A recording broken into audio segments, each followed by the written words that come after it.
mí leía algo esta mañana y escuchaba acerca de la unción y la llenura del Espíritu Santo.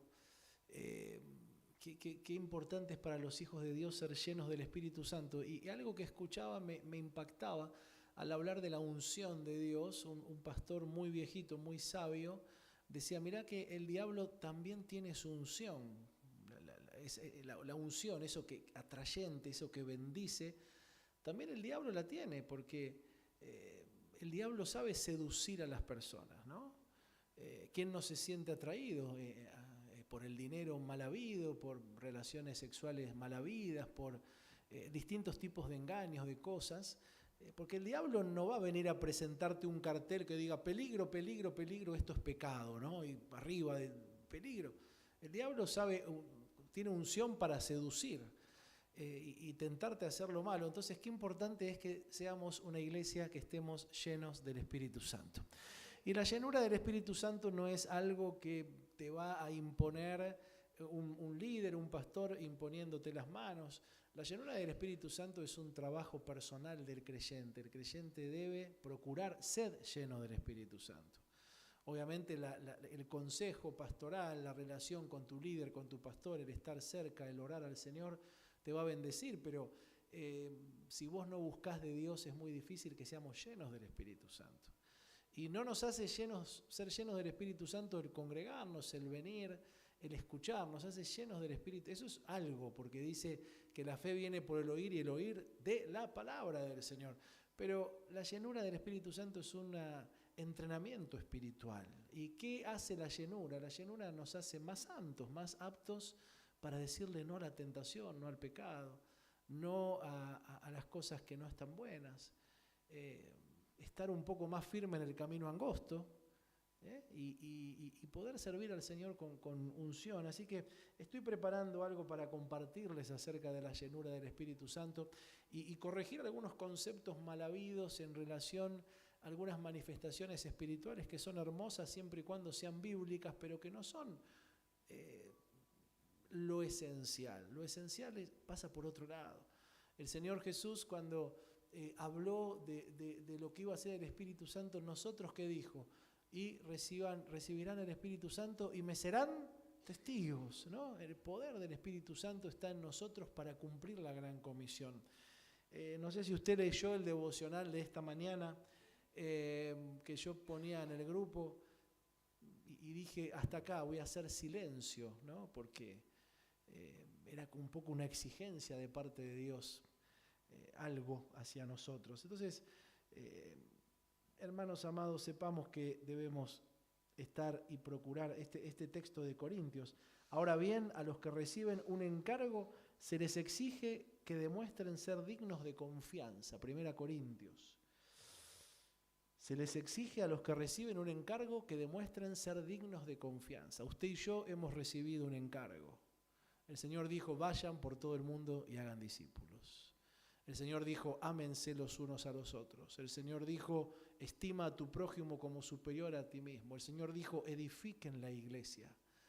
Sean un solo cuerpo, coyunturas que se ayudan entre sí. Nos ha dado varios encargos el Señor. Y Corintios dice, se les exige que sean fieles en el encargo. Entonces es importante que repasemos un poco cómo nos ayuda el Espíritu Santo a ser fieles. Estaba estos días, y se lo compartí a la hermana Adriana el lunes que estuvimos en una reunión, un poco cargado por algunas situaciones de la iglesia. Veo poco apoyo de la congregación o poco compromiso con algunas actividades de la iglesia. Poco compromiso con la reunión de mujeres, muchas hermanas que no vienen y no tienen motivo aparente o eligen no venir. Los sábados la reunión de hombres cuesta, hay que remarla, ¿viste? Y remarla. Y no, pero yo. A veces los miércoles también. Y todos, mire, hermano querido, todos tenemos excusas formidables y motivos atendibles. Pero yo creo que en la vida espiritual querer es poder. Se trata de prioridades. Es importante que le hagamos un tiempo al Señor. Y el congregarse no es un legalismo, no es un ritualismo, Si yo solamente me congrego y después me olvido del Señor, prácticamente nos sirve muy poquito lo que me he congregado. Pero es una de las patas esenciales para que la mesa de la vida espiritual esté equilibrada. Yo siempre enseño con apoyo bíblico a la vida espiritual como una mesa con 4 patas, y usted arriba tiene su vida, sus cosas, su emoción, su salud, su economía, su familia, su matrimonio, y está todo apoyado en esa mesa. Y cuando la mesa se desequilibra, lo de arriba se desequilibra y se puede caer y se puede romper. ¿Y sobre qué patas debemos asentar nuestra vida espiritual? En primer lugar, debemos leer la Biblia todos los días. Todos los días. No negocie con Dios, mire, no negocie. Yo vivo de hacer negocios. Llevamos el pan a casa haciendo negocios. O sea que le voy a dar un consejo: no negocie conmigo porque soy un hábil negociador. Le voy a ganar. Usted va a salir perdiendo. No negocie conmigo. Aunque el buen negociador es el que hace el negocio justo, no el que sale ganando. Nunca se olvide de eso. Pero tengo experiencia en negociar. Entonces no negocie conmigo y tampoco negocie con Dios. Diga conmigo: la Biblia se lee todos los días. Y no le ponga excusas al Señor. Si usted le pone excusa al Señor, déjeme decirle, está en falta. La Biblia se lee todos los días. Usted deja de comer solamente cuando el médico, a Gerardo lo tuvieron como 4 días sin morfar ahí. No, que el suerito dice, aunque sea unos mates, yo lo llamaba, me decía, unos mates, aunque sea, nada. ¿Y por qué? Porque había que operarlo, era una circunstancia excepcional. Pero si no, se come todos los días porque el cuerpo se debilita. El creyente que no lee la Biblia todos los días está débil, se enfría, y el diablo va a hacer que las cosas de arriba se caigan y se rompan. Ay, pastor, ¿qué me dice? ¿Que mi familia va a andar mal porque yo no leo la Biblia? Sí, porque a usted le falta escuchar la voz de Dios, le falta el consejo, le falta la sabiduría. Lea la Biblia, busque la unción, busque la llenura. La otra pata es la oración. Déjeme decirle, hermano, hermana, ore todos los días, hable con Dios. ¿O acaso no le ama al Señor? ¿No desea hablarle, no desea tener comunión con Él? Ore cada día. Ore, pídale a Dios que le guíe, bendiga su nombre, alábelo por lo que Él es, por lo que Él hace, por lo que Él le da. Ore. La tercer pata es congregarse, hay que apoyar la vida espiritual en la iglesia, hay que venir. Aquí es donde vio que la Escritura dice que el fierro se afila con fierro. Cuando los hermanos estamos juntos, nos sacamos filo, nos apoyamos, es como que sacamos el carbón para que se vea el oro que hay adentro nuestro. Tenemos que estar en comunión con otros creyentes. No es tan fácil decir, no, yo los martes no voy. Que vaya Marcelita, Luz y Nancy. Bueno, está bien, déjalas a ellas, van a estar bien afiladitas, pero vos te va a faltar una pata, Y tampoco es tan fácil decidir no congregarse, hermanos queridos, porque tenemos que recibir ese tiempo de estar juntos, de alabar al Señor como cuerpo. Mire, Dios no pensó la vida espiritual como llaneros solitarios. Dios nos colocó en una comunidad de fe. El Dios que adoramos es un Dios trino, que se manifiesta en 3 personas.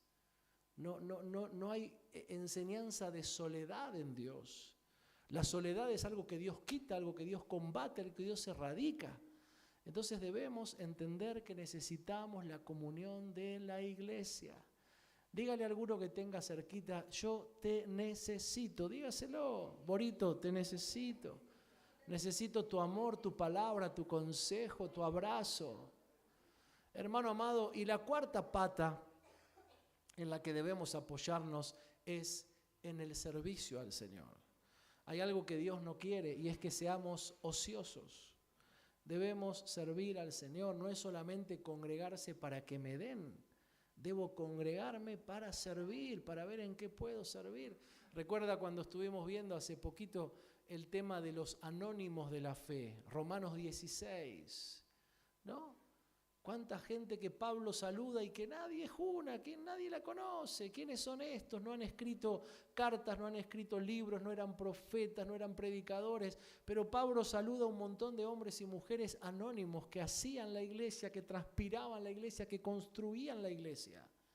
Debemos servir al Señor. Dios no te quiere ocioso, Dios te quiere activo. Es difícil que el diablo te agarre si estás activo, pero es muy fácil que te agarre si estás pasivo. Si tu mente no está ocupada, entrenada en el servicio al Señor, caemos en tentación. ¿Sabes cuál es la primera tentación en la que caemos si estamos pasivos en el servicio? En la crítica. El que critica generalmente es aquel que no hace nada.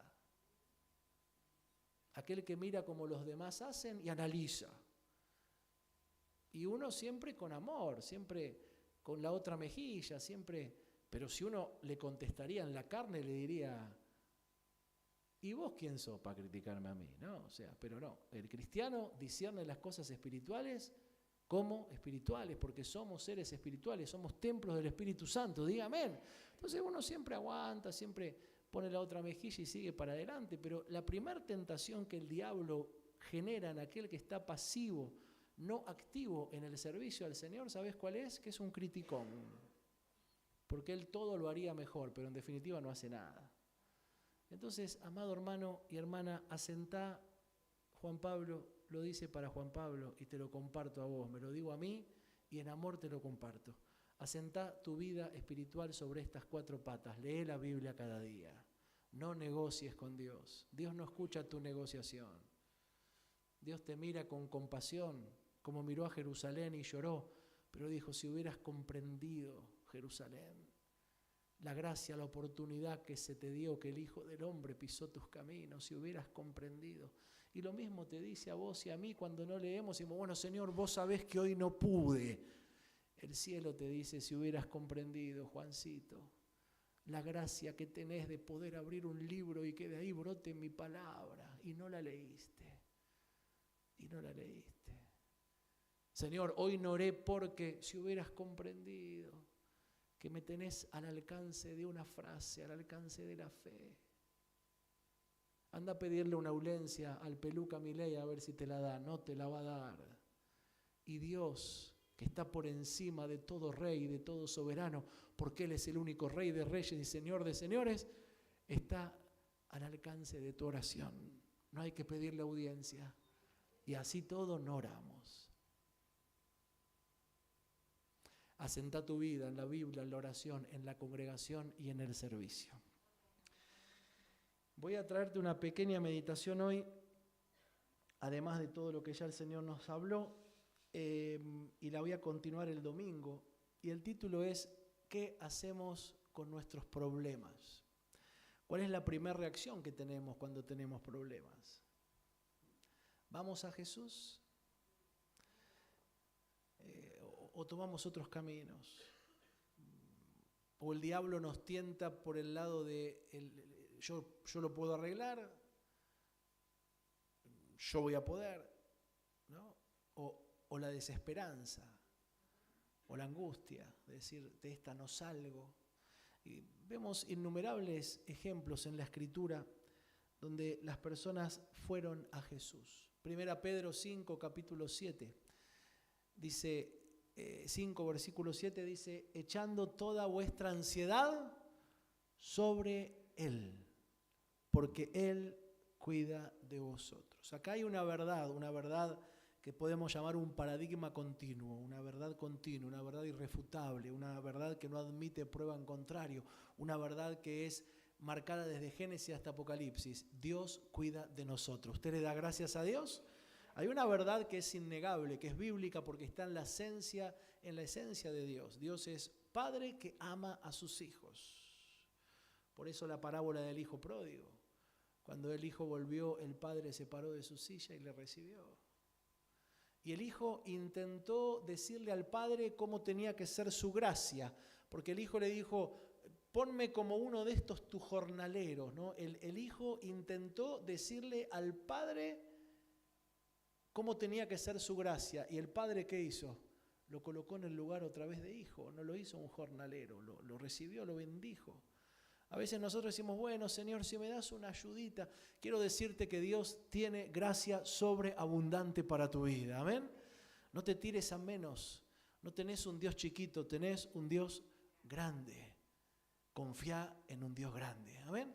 Ahora, hay una verdad que es un paradigma continuo, una verdad continua. Dios cuida de nosotros. Yo estoy protegido por el cuidado de Dios. ¿Usted lo está? ¿Amén?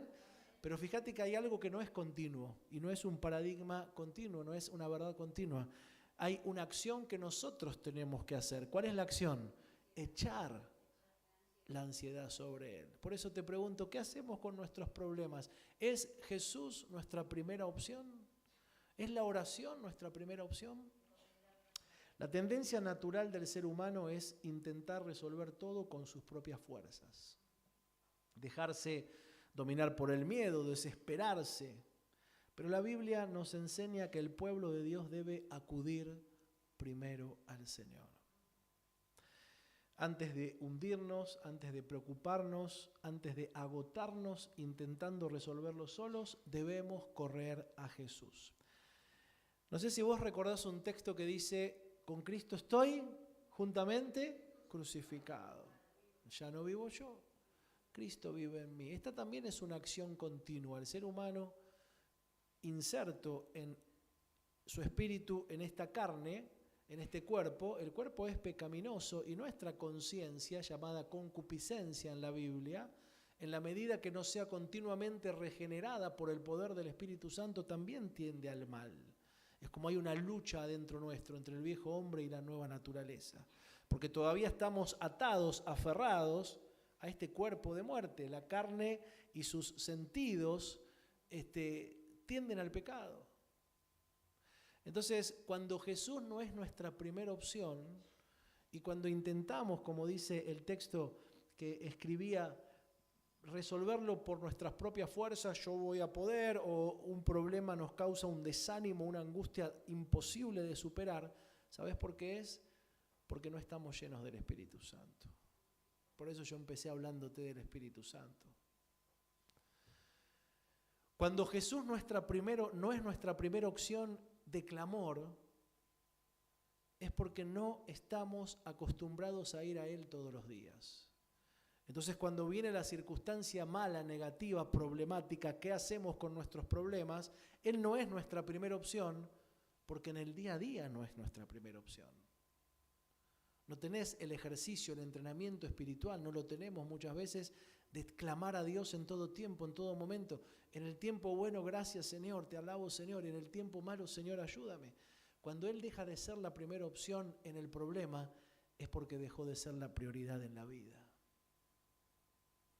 Y esto nos tiene que llevar a reflexionar cómo estamos viviendo nuestra vida cristiana. Hay una verdad que es innegable. En el mundo tendremos aflicción, todos tendremos problemas. Hay enfermedades, hay crisis familiares, hay necesidades económicas, un tema recurrente en este tiempo. Hay temores, hay decisiones difíciles. A veces nos toca luchar con pecados, con luchas internas. La pregunta que debemos hacernos no es si tendremos problemas, la pregunta es ¿qué hacemos con ellos? ¿Qué hacemos con ellos? Y que esto sea un golpe de atención a nuestro corazón, como que el Espíritu Santo golpea y llama a nuestro corazón. Si Jesús no es mi primera opción, debo plantearme si Él es mi prioridad. Si uno tiene un canal de comunicación fluido, aceitado, ¿no? Bueno, no me va a costar nada entrar en un clamor, en una lucha espiritual, en un tiempo de oración, si yo estoy acostumbrado a hacerlo. No pretenda ir al gimnasio y levantar de entrada las pesas, las mancuernas que levantan esos musculosos que están todos inflados. Mire, se va a lastimar, se va a desgarrar, no, espere, empiece de a poquito. No pretenda ser el supercristiano espiritual en la crisis si no lo es en la bonanza. Eso hacen los incrédulos, los que no son hijos de Dios, aquellos que miran de lejos, que no son discípulos. Solamente se acuerdan del Señor en la pequeña capilla del hospital. Oh, Barba querido, salvame, si me salvás a la viejita te prometo que no tomo más, que no voy a ayudar a mi vecina, pero salvame a la mama. Pero después no se han acordado en toda la vida del Señor. El Señor, que tiene misericordia, escucha todas las oraciones, pero ¿estamos los creyentes, los hijos de Dios, a tener ese tipo de relación? ¿Solamente en la necesidad? ¿Solamente el miércoles? ¿Solamente el domingo? Nosotros en la inmobiliaria tenemos una alarma, tiene un código la alarma. Prácticamente uno no tiene que pensarla para ponerlo, para sacarla, ya pi, pi, pi, pi, pi, y entramos y salimos, pi, pi, pi, pi, pi, pi. Cuando viene la empresa de alarma, si nos cambia el código, no tenemos entrenamiento, ¿cuál era el código? Porque hay un entrenamiento, no estamos entrenados. Pero si estamos entrenados es una cuestión automatizada, pi, pi, pi, pi, pi. A veces ponemos la alarma con mi socio, con Josecito, hablando de un cliente, pi, pi, pi, pi, y salimos y nos vamos. Che, pusimos la alarma, es algo automático. Porque lo hacemos todos los días. Si la relación con Dios no es fluida y diaria, por eso yo empecé hablando de las 4 patas de la mesa, Jesús no va a ser su primera opción cuando usted tenga problemas. Probablemente usted caiga en desánimo, en tristeza, en desesperación, en desesperanza, o intente resolverlo por usted mismo. Ahora, si Él es su primera opción, es porque usted tiene previamente un entrenamiento espiritual. Por eso los pastores y los líderes nos ponemos tan pesados y te decimos, che, no dejes de congregarte, loco. No dejes de congregarte. Porque quizás todo el esfuerzo que estás haciendo, si Él no abre la mano y lo sacia de bien, no sé ese esfuerzo dónde puede ir a parar. Jesús debe ser tu primera opción. Muchos se desesperan, se enojan, se aíslan, intentan resolverlo todos solos, pero la Biblia muestra hombres y mujeres que en medio de su necesidad fueron al Señor, en el cual el Señor fue su primera opción. Vamos a ver solamente una mujer en esta noche para continuar el domingo. ¿Recuerda quién fue Ana? Ana fue la mujer de la mamá del profeta Samuel. El profeta Samuel, uno de los profetas más importantes en la historia antiguo testamentaria. ¿A quién ungió? A Saúl y a David. Al primer rey de Israel y a David, al gran rey David, que si bien no fue el rey más sabio, porque el rey más sabio fue su hijo Salomón, pero vaya si hablamos de David. Hay algunos personajes en la Biblia que a veces caemos en el error de que sean más predicados que el mismo Jesucristo. Hay una estadística en los seminarios que dice que la iglesia nombra más al apóstol Pablo en las predicaciones que al mismo Señor Jesús. Y a veces nos pasa lo mismo con David, ¿no? Pero bueno, Samuel, ¿a quién ungió? A David. ¿Y quién era la mamá del profeta? Se llamaba Ana. Una mujer que recurrió al Señor. Creo que Rancés nos predicó de Ana una vez. Vamos a ver qué le pasó a esta Ana. Vaya al libro de 1 Samuel, Antiguo Testamento. Bien adelante. Génesis, Éxodo, Levítico, Números, Deuteronomio, Josué, Jueces, Ruth y Samuel. ¿No? Y vamos a ir al capítulo 1. Y dice así: en la región montañosa de Efraín había un hombre sufita de Ramatayim. Su nombre era Elcaná, hijo de Jeroán, hijo de Eliú, hijo de Toú, hijo de Suf, hijo de Efraimita. Elcana tenía 2 esposas. Una de ellas se llamaba Ana y la otra Penina. Este es uno de los chistes más vulgares de los predicadores. Dicen, ¿saben quién fue el primer policía en la historia? Elcana. Porque acá porteño a los policías se le dice canas. Bueno, ríase, hermano. A ver una sonrisa. Bueno, dice, Elcana tenía 2 esposas. Una de ellas se llamaba Ana y la otra era Penina. Esta tenía hijos, pero la pobre Ana no tenía hijos. No tenía hijos, Ana. Y estaba con el esposo y hacía los deberes con el esposo, pero no tenía hijos. Cada año Elcaná salía de su pueblo para adorar al Señor de los ejércitos y ofrecerle sacrificios en Silo, donde Ofni y Finés, los 2 hijos de Elí, oficiaban como sacerdotes del Señor. Cuando llegaba el día de ofrecer su sacrificio, Elcaná solía darles a Penina y a todos sus hijos e hijas la porción que les correspondía. Pero a Ana le daba una porción especial, pues la amaba, era un esposo amoroso, la amaba a pesar de que el Señor la había hecho estéril. Penina, su rival, solía atormentarla para que se enojara, ya que el Señor la había hecho estéril. Fíjese en qué clima vivía Ana, ¿no? Cuando habla de la otra esposa de Elcana, dice Penina, su rival, ¿no? No eran amigas estas chicas, por más de tener el mismo marido. Y una la burlaba a la otra. Le decía, vos sos estéril, yo tengo hijos, leru, leru, chaca, chaca, y la cargaba. Cada año cuando iban a la casa del Señor sucedía lo mismo. Penina la atormentaba hasta que Ana se ponía a llorar.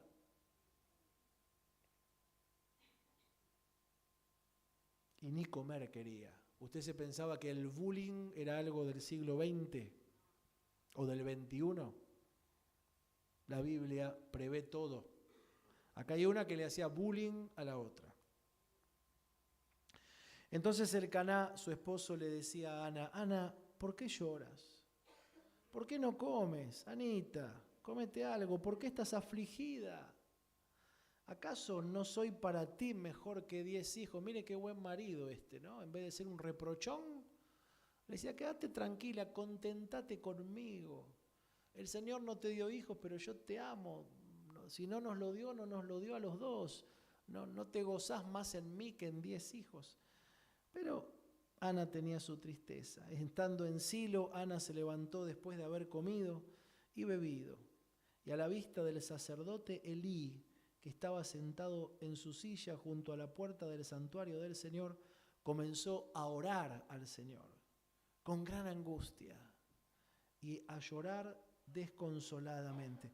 ¿Qué hizo Ana cuando tuvo un problema? ¿A quién fue? Al Señor. Al Señor. Y gimió, lloró, oró desconsoladamente delante de Dios. Dios fue la opción de Ana. Dios fue la opción de Ana. Entonces hizo esta promesa, Señor de los ejércitos, si te dignas mirar la desdicha de esta sierva tuya, y si en vez de olvidarme, te acuerdas de mí y me concedes un hijo varón, yo te lo entregaré para toda tu vida y nunca se le cortará el cabello.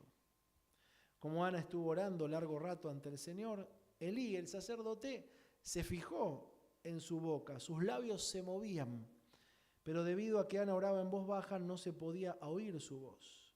Entonces el sacerdote pensó que Ana estaba borracha, así que le dijo, ¿hasta cuándo te durará la borrachera? Deja ya el vino. Pero ella le dijo, no, mi señor, no he bebido vino ni cerveza, soy solo una mujer angustiada que ha venido a desahogarse delante del Señor.